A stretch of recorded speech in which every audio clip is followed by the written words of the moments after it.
안녕하세요. 저는 10년간의 결혼 생활에 마침표를 찍게 된 40대 초반의 여성입니다. 고부 갈등 같은 건 저하고는 인연 없는 일인 줄 알았어요.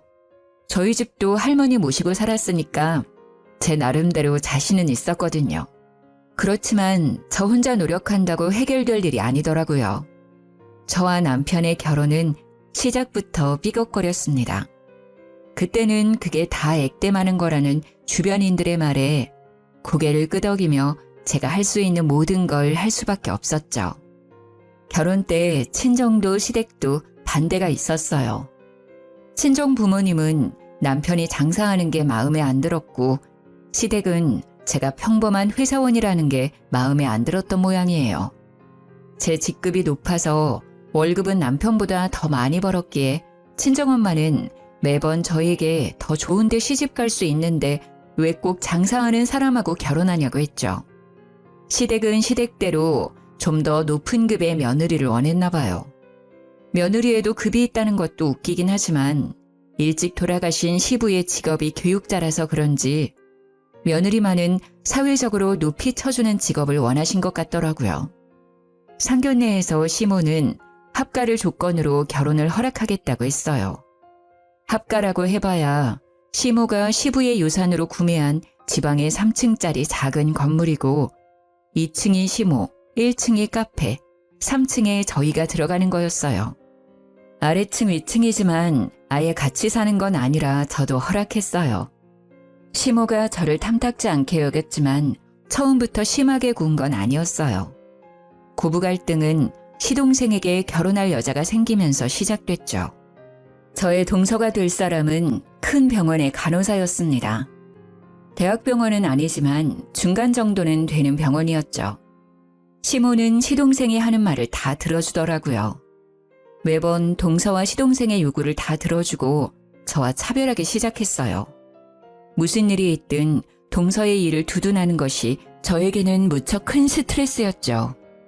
상견례 때 딱 한 번 만나본 동서는 그때도 당돌한 모습이었습니다. 제가 결혼할 때는 합가를 하기 때문에 남편이 집을 가지고 있는 쪽이었고 시모는 그걸 이유로 예단과 예물을 모두 원했습니다. 저는 예단비를 2천만 원 해드렸고 남편과 시댁의 예물로 거의 1,000만 원을 썼어요. 보통은 꾸민비라고 돌아오는 돈이 있는데 그것마저 없었죠. 친정집에서는 이런 경우가 어디 있냐며 요즘 세상에 합가까지 하는데 너무하다는 반응이었지만 저는 이제 곧 가족이 될 사이니 분란을 만들고 싶지 않았어요. 어차피 저는 몸만 들어가는 거니까 괜찮다고 생각했죠. 그런데 이번에 시동생이 집에 와서 하는 이야기를 들으니 상견례 때의 그 당돌한 모습의 동서가 생각나더라고요. 엄마, 여자친구가 꾸민비로 명품백을 달라고 해. 혹시 해줄 수 있어? 명품백? 얼마짜리길래 이렇게 조심스럽게 물어봐? 한 1,000만 원짜리인데 진짜 예쁘고 어디 가서 자랑하기 좋아. 1,000만 원요? 여자친구가 예단비로 1,000만 원 보냈다고 하지 않았어요? 그런데 1,000만 원짜리 백을 꾸민비로 돌려주는 건 어머님이 좀 힘들지 않으실까요? 1,000만 원이 무슨 대수야. 내 아들이랑 결혼하는데 그 정도는 해줘야지. 큰일하는 며느리한테 그 정도는 있어야 되지 않겠어? 저는 시모의 그 말에 서운한 기분을 느껴야 했어요. 저 결혼할 때는 꾸민비는커녕 저희 집에도 해준 게 하나도 없으면서 동서에게는 뭐든 다 해주려는 시모의 모습에 차별을 느꼈거든요. 그래도 이해하려고 했어요. 상황이 다른 거고 우리는 우리대로 집에 대한 부담은 없으니까요. 그런데 그 뒤에 시동생의 입에서 나온 말은 저를 참을 수 없게 만들었어요. 그리고 엄마, 우리 이번에 신혼집은 병원 근처로 구할 건데 아파트 들어갈 때 돈 좀 보태줘. 우리는 아직 모아놓은 돈이 많이 없어서 엄마가 좀 해주면 좋을 것 같은데. 그래? 병원 근처면 우리 집 근처기도 하네. 그러면 내가 좀 도와줄게. 어머님, 진짜 집 구할 때 돈 해줄 거예요? 못할 건 뭐가 있니? 남자가 집도 없이 어떻게 결혼을 해? 어머님, 제가 참고 넘어가려고 했는데 이건 좀 아닌 것 같아서 말씀드릴게요. 저 시집 올 때 합가하라고 하면서 돈 한 푼도 저희한테 안 주신 거 아시죠? 게다가 저 결혼할 때 3천만 원 넘게 썼어요. 그래도 명품백은커녕 꾸민비도 못 받았고요. 그런데 도련님 결혼할 사람한테는 명품 가방도 주시고 집까지 해주신다고 하면 제가 기분이 좋지 않을 거 뻔히 아시잖아요. 넌 말 참 웃기게 한다. 그래서 네가 나한테 돈 맡겨놨니? 네가 뭔데 나한테 돈을 줬네 안 줬네 하는 거야. 너 결혼할 때도 내가 반대했는데 합가하는 조건으로 네가 결혼하기로 한 거잖아. 네가 그렇게 해도 좋다고 해놓고 왜 지금에 와서 그러는 건지 나는 도통 이해가 안 가는구나. 어머님, 그렇게 말씀하시면 안 되죠. 솔직히 어머님 수발 들면서 모시고 사는 사람은 우리잖아요. 고생은 저희가 다 하는데 눈에 띄게 저희 부부랑 도련님네 차별하시잖아요. 아니, 1,000만 원을 보내면서 꾸민비로 1,000만 원을 돌려달라는 건 무슨 심보예요? 도련님이 한번 말씀해 보세요. 네? 제가 결혼할 때 정장 한 벌 받으셨잖아요. 안 그래요?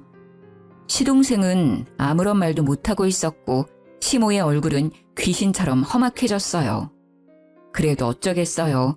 저도 참을 대로 참았고 할 말은 해야겠다 싶었거든요. 너 정말 이기적이구나. 꼭 그렇게 시동생한테 매몰차게 굴어야겠어? 그래, 까놓고 이야기해보자. 네 동서될 사람이 너보다 대단해 보이니까 샘나니? 그래서 나한테 줬던 돈 아깝다고 이 난리인 거야? 그럼 너도 고만고만한 회사가 아니라 큰 회사에 다니지 그랬어? 대접받고 싶으면 그런 일을 하면 되는 일이야. 네 능력이 안 돼서 이 정도 취급받는 걸 왜 나한테 그러는 거야? 시모의 말에 저는 어이가 없었습니다. 제가 대기업이 아니라는 이유로, 능력이 없다는 이유로 제가 살아온 인생을 부정당하는 느낌이었거든요. 어이없는 제 표정을 보고도 남편은 아무 말도 없었습니다. 저는 남편을 쳐다봤죠. 무슨 말이라도 하라는 눈빛을 보냈는데 시모가 그걸 보고는 선수치더라고요. 예, 내가 이래서 너 결혼할 때 반대한 거야. 이제 알겠니? 어차피 이혼 도장 찍으면 남들 사람이니까 네 와이프가 뭐라고 해도 넘어가지 마. 어머님, 무슨 말씀을 그렇게 하세요? 알겠어요. 어머님이 계속 이런 식이면 저희도 분가할게요. 댁에서 받아가신 예단 예물에서 동서에게 줄 명품 가방 가격만큼만 꾸민비 명목으로 돌려주세요. 그 외에 저희는 돈 같은 거 필요 없어요. 알아서 집 구해서 나갈 테니까 그렇게 아세요. 아, 그러면 딱 됐네요. 도련님이랑 동서될 사람 둘이서 저희 살고 있는 3층에 들어와 살면 되겠네요. 그쵸? 어차피 저 같은 사람보다 동서될 사람이 더 믿음직스럽지 않겠어요? 홍수, 그건 좀... 왜요? 저는 하고 있는데 와이프 고생시키고 싶지는 않으세요? 도련님도 너무하세요. 저는 무상으로 합가해서 열심히 수발드는데 대단하신 그분이 제가 하는 걸 못할 리가 없잖아요. 어머님도 저보다는 둘째 며느리가 수발드는 게 더 좋으신 것 같으니까요. 제 말에 시동생은 꿀먹은 벙어리가 됐어요. 시모는 저를 물끄러미 바라보더니 한숨을 푹 쉬더라고요. 분가는 절대 안 된다. 네가 맏며느리이고 합가를 조건으로 결혼한 건 엄연한 약속이야. 그러니 둘째가 말한 명품 가방이랑 집 구할 때 쓸 돈은 없던 걸로 해. 앞으로 둘째네 지원은 안 하는 걸로 약속하마. 결국 분가 이야기를 꺼내고서야 이야기는 일단락이 됐어요. 도련님네의 지원이 없는 걸로 하고 나서야 제 마음도 풀렸거든요. 제가 못되게 군 것도 사실이기는 하지만 세상에 어느 며느리가 대놓고 차별하는데 가만히 있어요? 근데 이 이후에 남편의 행동이 더 가관이었어요. 저희가 3층으로 올라오자 남편이 대놓고 말하더군요. 당신 꼭 그렇게까지 해야 했어? 동생이 형수를 어떻게 생각하겠어? 자기들 결혼 파토내려고 작정한 사람이라고 생각할 거 아니야. 생각 좀 하고 말해. 그리고 엄마 말이 구구절절 다 맞잖아. 그 돈이 당신 돈도 아니고 엄마가 엄마 돈 마음대로 쓰겠다는데 당신 왜 이래라 저래라 난린데. 그래서 당신 그 자리에서 한마디도 안 했어? 웃기지도 않아. 내가 왜 화를 냈는지 몰라서 나한테 화내는 거야? 딱 봐도 차별하시는 게 눈에 보이는데 어떻게 화를 안 내고 넘어가? 게다가 당신은 동생네가 다 가져가는 게 화나지도 않아? 아니, 화는 안 내도 그게 부당하다는 생각 정도는 해야지. 내가 어머님한테 무슨 일 있을 때마다 매번 불려가서 일 처리해주는 거 알지? 며느리이자 같은 집에서 살기 때문에 가능한 거야. 나도 분가하면 그 짓거리 안 해도 상관없지. 그때는 자기가 해야 하는 거니까. 나한테 대리효도 시켜놓고 뭐? 고맙다고 해도 모자랄 판에 나한테 화를 냈다 이거지? 아니, 그건 고맙게 생각하고 있지. 그치만 그건 그거고 이건 이거지. 당신은 그게 문제야. 당신이 제일 잘나고 당신이 제일 힘들다고 생각하는 거. 당신보다 대단한 사람 널리고 널렸어. 자기가 아무리 회사에서 잘 나가는 사람이라도 우리 집에서는 가족의 일원으로 며느리답게 행동해야 하는 거야. 어째서 그런 기본적인 일조차 모르는 건데? 회사에서 그런 건 안 가르쳐줘? 어? 지금 말 다 했어? 내가 언제 나 잘났다고 했어? 부자 하니까 사람을 우습게 알고 당신 해야 할 일을 내가 해주니까 그게 당연한 줄 알지? 알았어. 당신이 그렇게 생각하는 거 보니 나도 이제 어머님 모시는 일 안 할게. 당신이 더 잘한다는데 못하는 나한테 맡겨? 며느리답게 행동하라고? 그럼 며느리 대접을 좀 하라고 말씀드려줄래? 어이가 없어서 내가 시댁 들어와서 살고 있으니까 네가 대단한 사람이라고 생각하나 본데 나도 우리 집 가면 귀한 딸이야. 이런 집에서 이런 대접받을 사람 아니라고. 열받은 제가 시댁과 관련된 모든 일을 스톱하고 나서야 남편은 제게 사과를 했어요. 하지만 이미 제 마음속에는 남편이 제 편이라는 철석 같은 믿음이 사라졌죠. 누가 이런 놈을 내 편이라고 믿겠어요? 이날 진짜 남편이 왜 남의 편인지를 알게 됐죠. 이상하게도 남편은 시댁 식구들이 있을 때나 시댁과 관련된 일이면 항상 저를 무시하거나 까내리는 말을 많이 했었거든요. 그게 무엇 때문인지를 알 수 없는 저는 내내 꺼림칙한 마음으로 답답함만 늘어갔었죠. 그렇게 시댁과의 골은 한 번 생기니 좀처럼 사라지질 않더라고요. 그리고 대망의 이혼 결심의 날이 다가왔어요. 시동생이 결혼하고 3년째가 되던 명절이었어요. 설날을 맞이하는 저희 시댁은 분주했어요. 설 바로 전날에 제사가 하나 있었거든요. 그날에 모여서 전을 부치고 준비를 해야 하는데 연차를 쓰기가 힘들었어요. 그렇지만 맏며느리이기도 하고 이런 일에는 오해가 생길 일이 많으니 최대한 참석하려고 노력했죠. 다른 직원에게 황금 연휴 연차를 양보하겠다고 하고 아침부터 저는 전을 부치러 내려갔죠. 그런데 내려가니 어머님만 덩그러니 있더라고요. 어제 장을 보러 가야 했는데 제가 연차를 쓰기 위해 무리하게 야근을 하는 바람에 못 갔거든요. 미리 이야기해두어서 동서가 장을 봐왔을 거라고 생각했는데 장을 봐두지 않았더라고요. 어머님, 어제 장 안 보셨어요? 그래, 네가 없는데 어떻게 장을 보러 가니? 저 야근이라서 일해야 하니 동서랑 같이 갔다 오시라고 말씀드렸잖아요. 동서한테도 연락해놨는데. 어제는 둘째도 바쁘다고 해서 오지 말라고 했다. 그렇다고 나 혼자 갈 수도 없고. 일단 장부터 보고 오자. 재료 손질해놓고 손 가는 것만 대충 해놓으면 내일 제사 지내기 전에 음식하기는 쉽겠지. 전만 오늘 붙여놓으면 되지 않겠니? 그럼 동서 오면 같이 가요. 이제 곧 올 시간이잖아요. 네 동서는 오늘 못 온다고 연락 왔다. 일하느라 바쁘다고 하는데 오지 말라고 했어. 어머님, 동서 이 집 식구들인지 벌써 3년째예요. 어떻게 매번 제삿날만 되면 못 온다고 해요?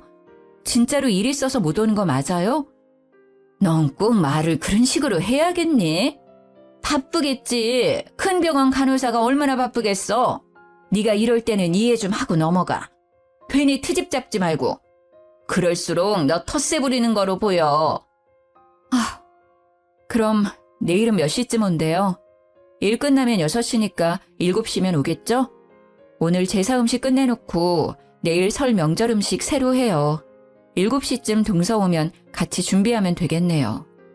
아니야, 네 동서 이번 설에는 좀 많이 바쁘대. 네?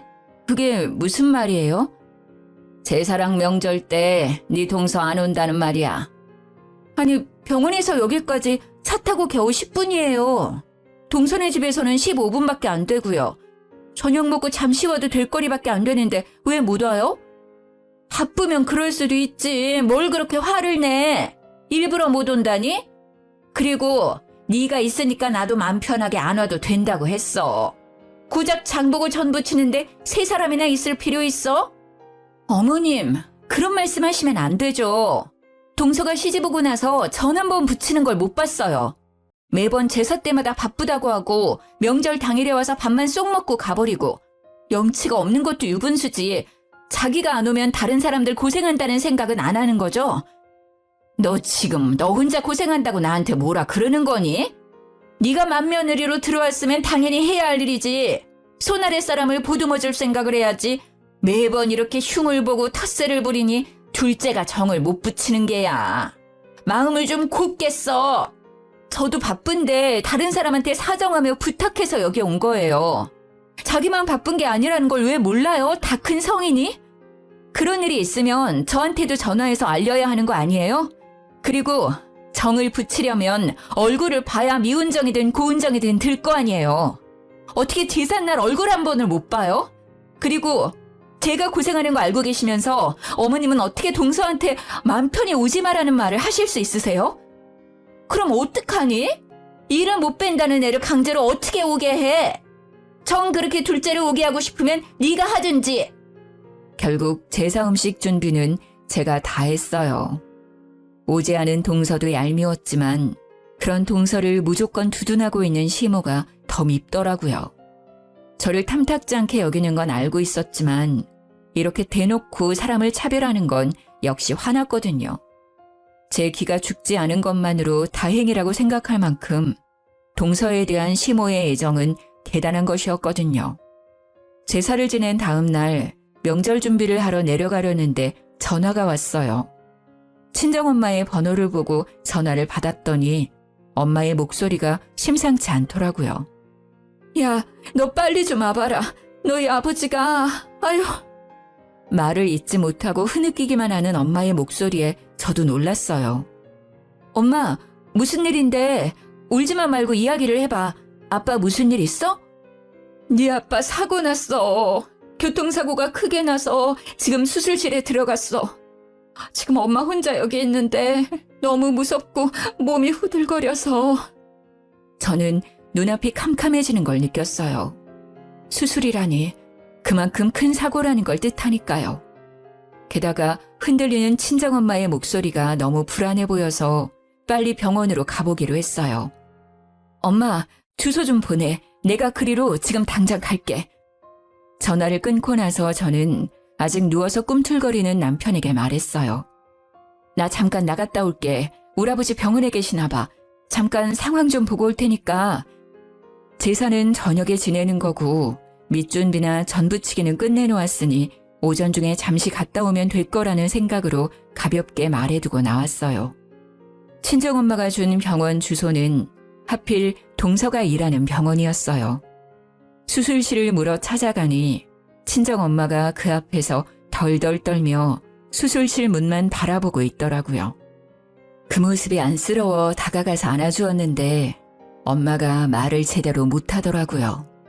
워낙에 마음이 여린 분이신데 아버지가 크게 다치셨으니 너무 놀라 그럴 수도 있겠다 싶은 마음에 동서가 오늘 일한다고 했으니 동서에게 물어보기로 했어요. 아무래도 비전문가인 우리보다야 잘 알 테니까요.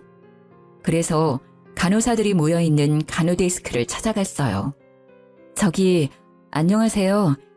혹시 이하나라는 간호사가 어디에 있는지 알 수 있을까요? 이하나 간호사요?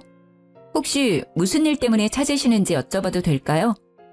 아, 저는 이하나 간호사 친척인데요. 저희 아버지가 교통사고로 수술방에 들어가 있는데 상태가 어떤지 물어보려고 찾아왔어요. 제 얼굴 보면 알 텐데. 아, 그러셨어요. 그런데 어쩌죠? 오늘 이하나 간호사 연차 쓰고 쉬는 날이에요. 여기에는 없으니 전화해서 한번 물어보세요. 전화번호는 아시죠?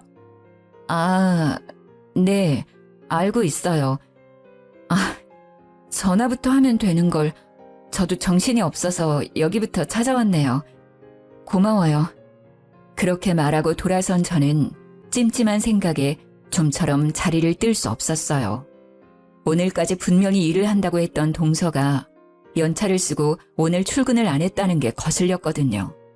거짓말을 하고 도대체 어디로 갔을까 하고 생각하던 찰나 뒤에서 간호사들끼리 모여서 하는 이야기가 들리더라고요. 하나쌤, 오늘 친정 간다고 하지 않았어? 응, 친정 간다고 어제부터 완전 신나 있었지. 진짜 부럽다. 잘들 봐도 시집은 이쌤처럼 가야 하는 거야. 봐, 1,000만 원쯤 되는 명품 가방에 명절에 친정까지 가게 해주는 시어머니가 세상에 어딨어. 정말 모든 여자들이 원하는 결혼이 이거지. 진짜? 이쌤 정말 남자 잘 잡았네. 남자가 그렇게 쫓아다녔다면서?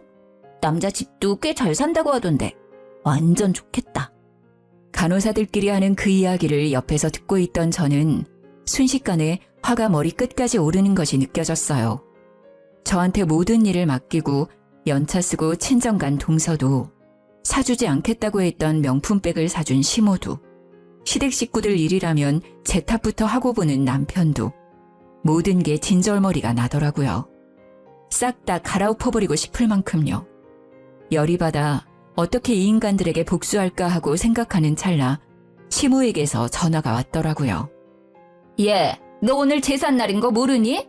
생각이 있는 애야 없는 애야? 지금 일도 안 하고 어디 가서 자빠져 놀고 있는 거야?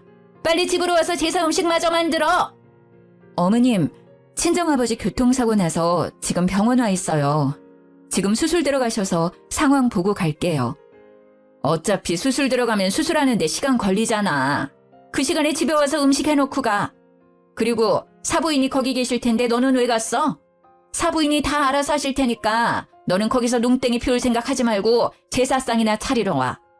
넌 시집을 와놓고는 아직까지 친정 챙기면 어떡하니? 그러니까요.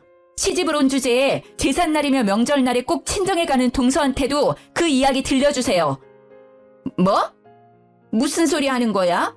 걔는 오늘 일한대. 그래서 못 온다니까? 지금 저한테 거짓말 하시는 거예요? 진짜 어이가 없어서. 저 지금 동서병원이에요. 아버지 상태가 심해서 이 큰 병원까지 왔는데 세상에 동서가 연차 쓰고 친정 갔다네요. 그것도 시어머니가 그렇게 하라고 했다는데 그럼 3년 내내 어머님이 동서 집에 보내주신 거예요? 그래놓고 친정아버지 아파서 수술실 들어간 저한테는 당신네들 제사 허드렛일 해주러 오라고요? 내가 왜요? 내가 왜 가야 되는데요? 너는 맏며느리잖니. 네가 없으면 제사를 어떻게 지내? 맏며느리는 그 집 귀신이 돼야 하는 법이야. 너한테는 친정보다 시댁이 우선이 돼야지. 맏며느리 취급도 안 하면서 맏며느리요? 다 필요 없고요. 저 안 가요. 오늘 제사상 어머님이 차리든 남편이 차리든 누구든 차리라고 하세요. 저는 뭐라고 말하는 시모의 전화를 신경질적으로 끊어버렸어요. 화가 나서 씩씩거리다가 갑자기 그런 생각이 들었어요. 안 해주겠다던 명품 가방을 해줬다면 지금 동서가 살고 있는 그 집도 시모가 돈을 보태줬지 않을까 하고요. 아닐 거라고 생각하면서도 마음이 계속 그 생각만 들더라고요. 다 해주고도 나한테 비밀로 한 거라면 집도 똑같이 해줬을 테니까요. 아버지 수술이 끝나고 친정엄마의 상태도 괜찮아졌어요. 저는 엄마가 먹을 만한 걸 사오겠다는 핑계로 병원 밖으로 나왔어요. 그리고 그 길로 동서가 사는 아파트 입구의 부동산으로 향했어요. 동서가 신혼집으로 들어간 뒤 계약할 때 공인중개사가 너무 좋았다는 말을 듣고 저도 명함을 받아놓은 적이 있었거든요. 이름이 특이해서 기억에 남았어요. 저는 집을 보는 것처럼 해서 그 부동산으로 들어갔어요. 안녕하세요. 아파트 좀 알아보려고 하는데요. 직접 들어가 볼 건 아니고 요즘 시세만 좀 알아보고 싶은데 괜찮을까요? 그럼요. 들어오세요. 네, 이 아파트 사려면 역시 대출을 껴야겠죠? 비싸서 대출 안 하고 사는 건 어려워 보여서요. 그래도 대출 없이 사가는 분들도 계시죠? 저 김성현이라고 여기서 계약한 사람이 저희 시동생인데요. 사장님이 잘해주셨다고 해서 저도 이쪽으로 온 거거든요. 아, 그분 기억납니다. 시간이 지났어도 잊지 못하죠. 시어머니가 같이 와서 계약할 때 현금을 주고 가시더라고요. 그런 상황이 저도 처음이어서 신기하게 생각했죠. 송금을 할 텐데 현금을 뽑아서 가지고 오는 일은 잘 없거든요. 결국 시모가 동서의 집까지 지원해줬다는 걸 알게 된 저는 분노와 화로 얼굴이 달아오르는 것이 느껴졌어요. 저와 동서를 차별하는 시모의 행동이 치를 떨 만큼 역겹고 짜증났으니까요. 병원으로 돌아온 제 전화기는 낮 12시를 넘어가기 시작하니 불이 나기 시작했어요. 저는 아버지 병상을 지키며 시모와 남편의 전화를 모두 무시했죠. 전화 받을 필요가 없잖아요. 어차피 식모처럼 부려먹으려고 전화질 하는 건데 제가 받아봤자 좋은 소리 못 들을 테고 제 기분만 더 더러워질 테니까요. 친정엄마를 집으로 보내 재운 저는 아버지 병실에서 하루를 보냈어요. 그리고 다음 날 친정엄마와 교대해서 친정집에서 씻고 백화점으로 향했어요. 그리고 저에게 주는 선물로 1,000만 원이 넘는 명품 가방을 질렀어요. 무슨 돈으로 샀냐고요? 곧 있으면 시모 칠순이거든요. 칠순 때 여행 보내드리려고 남편과 함께 넣던 적금을 깨서 샀어요. 그 가방을 사는데 속이 얼마나 시원한지.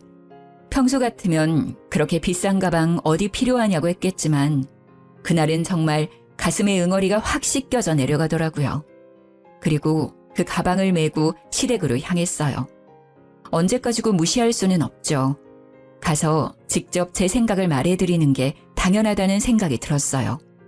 시댁에 들어가자 남편이 불같이 화를 내며 제게 따지더라고요. 당신 도대체 어디 갔다 온 거야? 제사며 명절 차리며 다 무시하고 잠깐 나갔다가 온다더니 하루 종일 전화도 안 받고 아예 외박까지. 거기다가 이 카드 내역은 또 뭐고? 무슨 쇼핑을 1,000만 원을 넘게 했냐고. 당신 미쳤어? 그 돈이 어떤 돈인지 알면서 쓴 거야? 그래, 그 돈이 어떤 돈인지 잘 알고 썼다. 왜?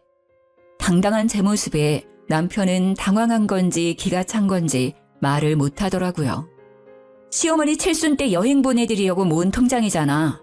근데 이제 그거 필요 없게 돼서 내가 썼어. 그리고 내가 어제 왜 제사 명절 참석 못하는지 어머니한테 자세히 말씀드렸는데 못 들었나 봐? 뭐? 무슨 일 있는데? 큰일이야? 아무리 그래도 그렇지 적금은 왜 깨서 쓴 거야? 가방 말이야. 명품 가방. 어머니가 나한테 거짓말하셨더라고. 동서한테 명품 가방 안 사주겠다고 하셔놓고선 사주셨더라고. 그럼 난 뭐야? 이 집구석에서 아무도 나 안 챙겨주면 나라도 날 챙겨야 하잖아. 그래서 나한테 명품 가방 선물했어. 어차피 어머니 칠수는 여행 안 보내드릴 거거든. 명품 가방? 설마 그런 이유 때문에 그 돈을 다 쓴 거야? 동생이잖아. 이해 좀 해. 왜 당신은 매번 동서 이야기만 나오면 혼자 자폭이야. 자격지심이라고. 열등감 가져서 이렇게 행동하는 거야. 열등감? 가짜는 소리 하고 있네. 누가 누구한테 열등감을 가져? 웃기고 있네. 열등감이 아니라 분노야. 어머니가 동서와 나에게 가지는 차별에 대한 분노. 일은 있는 대로 내가 다 하는데 항상 좋은 건 다 동서가 가져가잖아. 그리고 제일 문제는 당신이야. 와이프가 이런 부당한 대우를 당하고 있는데도 와이프 탓만 하는 당신. 그때 시동생과 동서가 들어오더라고요. 차례가 다 끝나고 식사하러 온 거겠죠. 친정집에서 편안하게 놀다가 돌아와서는 아무것도 모르는 표정으로 제게 인사하더라고요. 가증스럽기까지 하더라고요. 내가 다 알고 있다는 걸 모르겠죠. 동서 왔네? 잘 왔어. 친정아버지 어제부터 입원해 있거든. 동선의 병원에. 그래서 오늘은 동서가 뒷정리해줘. 형수님, 제사상 차리고 치우는 거 힘든 거 알고 있는데 꼭 힘들게 일하고 온 사람한테 일을 시켜야 속 편하겠어요? 힘들게 일을 하고 왔어요? 어디서요? 이상하네요. 저희 아버지 동선의 병원에 입원했는데 동선은 연차 쓰고 친정 갔다고 하더라고요. 혹시 동명이인일까요? 그것도 아니면 동서 병원 옮겼어? 빈정대는 제 말투에 동서의 얼굴은 새파랗게 질리고 시동생의 얼굴도 아차하는 표정이더라고요. 다 알고 있어요. 그러니까 앞으로 제사상 차례상은 동서가 차려. 나는 앞으로 일절, 명절 제삿날에 안 올 거니까. 예, 맏며느리가 차례상을 안 차리면 어떡해? 그리고 제사상도 그렇지. 며느리가 둘인데 무슨 상관이에요? 맏며느리가 아니라 식모겠죠. 죽어라 일하는 저는 일하는 게 당연한 거고 맏며느리 몰래 명품백 사준 둘째 며느리는 일 안 하는 게 당연한 거예요? 그리고 집까지 해주셨다면서요. 그 정도로 많이 받았으면 그만큼 일 열심히 하겠죠. 저는 명품백도 집도 받지 않았으니 제 마음대로 하려고요. 무슨 말을 이렇게 싸가지 없게 해? 아, 그리고 당신 우리 분가할까? 분가는 무슨 분가야. 멀쩡한 집 놔두고 왜 나가려고 하는데? 그리고 무슨 일만 생기면 분가하자고 협박하는데 그거 이제 안 먹혀. 나는 안 할 거야. 나가려면 당신 혼자 나가. 그래? 그럼 더 좋지. 알았어. 당신 말대로 내가 나갈게. 이혼해서 갈라서면 딱 되겠네. 이미 이혼을 향한 마음이 반쯤 기울어져 있었기에 저는 남편의 말에 흔쾌히 이혼을 받아들이려 했어요. 남편의 의도가 이혼이었건 아니었건 상관없었어요. 그냥 이 개떡 같은 집구석에서 빠져나가고 싶은 마음뿐이었거든요.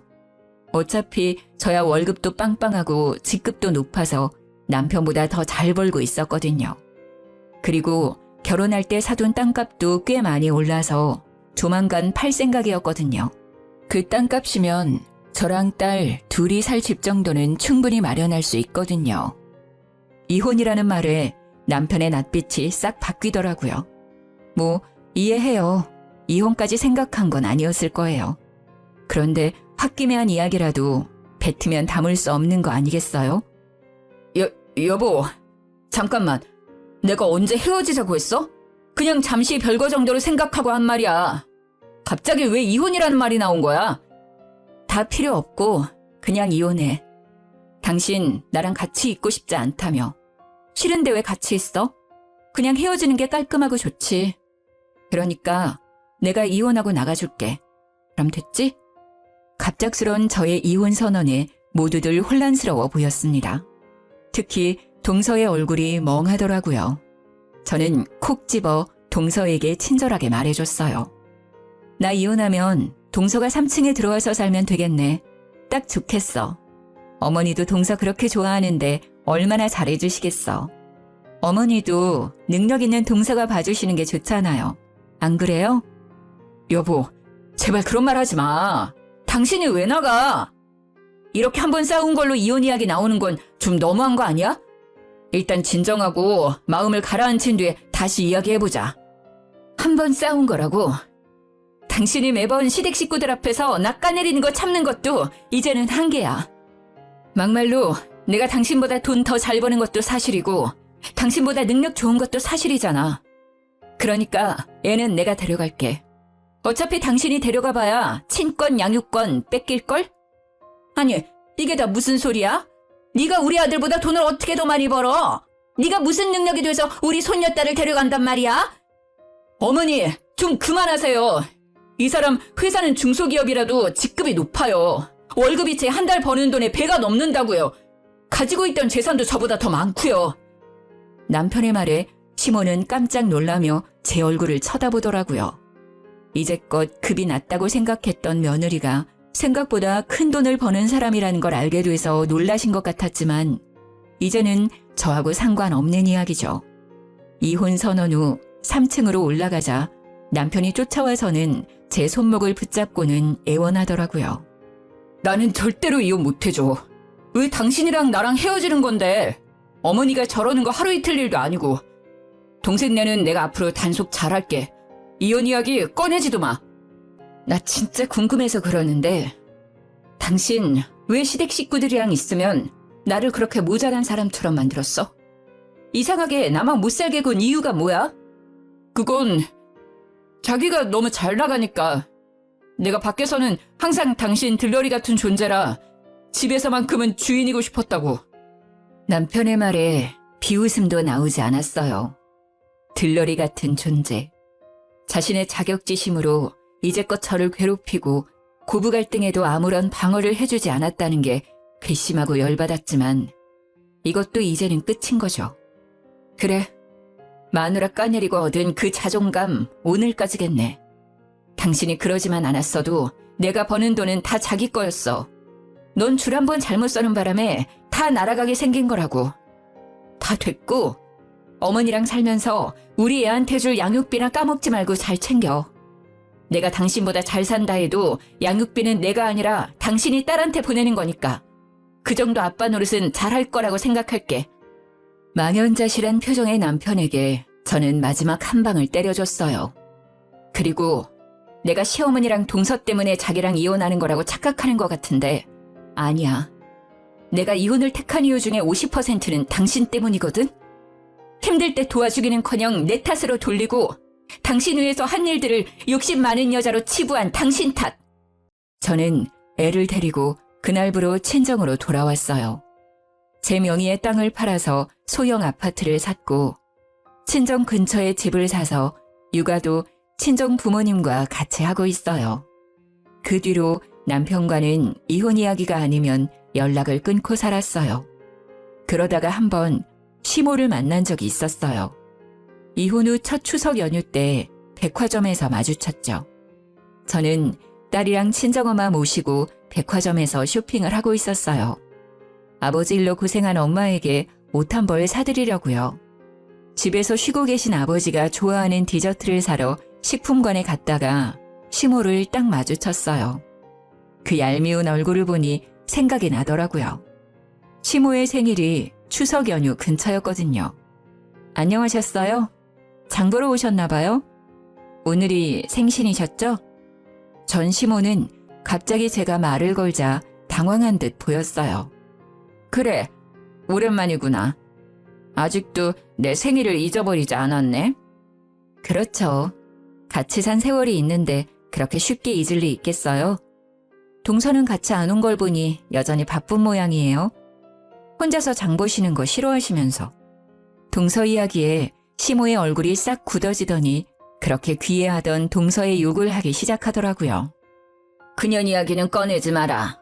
내가 둘째 생각만 하면 자다가도 혈압이 오를 정도란다. 망할 것들이 합가하라고 했더니 합가 안 하겠다고 떼쓰고 매번 바쁘다는 핑계로 설이며 추석이며 나 혼자 지내고 있어. 생일상 받을 나이에 생일상 차리고 있으니 화가 나지 않겠니? 합가하고 집 살 때 들어간 돈 내놓으라고 했더니 세상에 연락을 뚝 끊어버리고는 그 집 팔아버리고는 직장까지 옮긴 거 있지? 기도 안 차서 이제는 둘이 어디 있는지 알 수도 없어서 첫째랑 둘이 살아. 대학병원 간호사래서 그렇게 잘해줬는데 시아버지 유산을 모두 들고 날라버린 천하의 몹쓸 년이었어. 내가 미쳤지. 그런 년을 며느리라고 들인 내가 미친 거야. 게다가 둘째는 그년한테 완전히 빠져가지고는 결국 제가 예상한 대로 됐더라고요. 합가는 안 할 거라고 생각했어요. 그런데 집도 팔고 직장까지 옮겼다는 이야기에는 저도 너무 놀랐어요. 그 정도로 싫었을까요? 하긴 제가 없으면 시모의 그 성격을 모조리 다 받아줬어야 했을 텐데 그걸 감당이나 할 수 있었겠어요? 솔직히 돈을 다 가져간 건 너무했다고 생각하지만 그렇게 차별하더니 고소하다는 생각만 들었어요. 제가 나쁜 년이 된 것 같지만 어쩌겠어요? 나를 이렇게 만든 사람도 그 집 사람들 때문인데. 그러셨어요? 사정이 참 딱하게 됐네요. 그렇게 돈 가지고 나르면 찾기 힘들지 않을까요? 돈 빌려주실 때 그런 이야기 확실하게 하셨으면 이런 일은 없었을 텐데. 워낙 믿으셨으니까요. 그래도 급이 다른 며느리잖아요. 좀 있으면 돌아오겠죠. 돌아오기만 하면 아주 두 사람 떼어놓고 절대로 이 집안에 들이지 못하게 할 거야. 이게 사기꾼이지 어떻게 며느리가 할 짓이야. 내가 보니 둘째가 그 여자한테 완전히 코 깨인 것 같아. 그러니 그 여자 하자는 대로 다 하지. 아유, 사람 하는 집에 잘못 들였다가 이게 무슨 난리인지. 그래도 첫째 아드님 계시니까 서로 의지하며 살면 되겠네요. 급이 높은 며느리 다시 맞이하면 편해지실 거예요. 에휴, 그놈도 글렀어. 가게도 망하고 결국은 힘쓰는 일 하고 있거든. 나는 사실 네가 돌아와주면 정말 좋을 것 같은데. 그건 안 되겠지?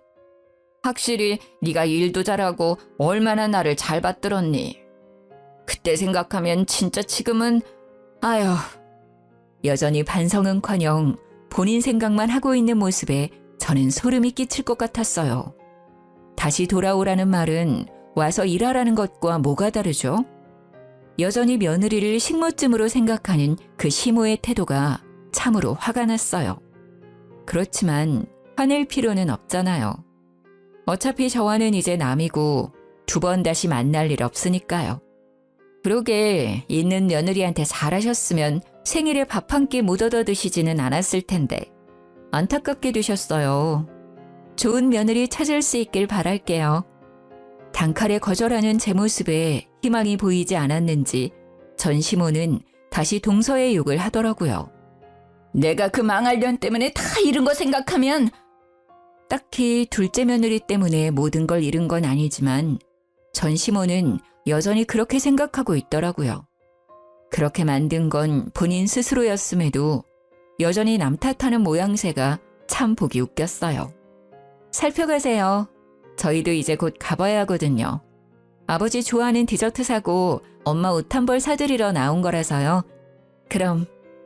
시모가 제 뒤로 보이는 딸과 친정엄마를 쳐다보더니 한숨을 푹 쉬더라고요. 손녀와 외할머니의 다정한 모습이 부러워 보였나 봅니다. 어쩌겠어요. 버스 떠나고 손은 들어도 멈춰주지 않으니까요.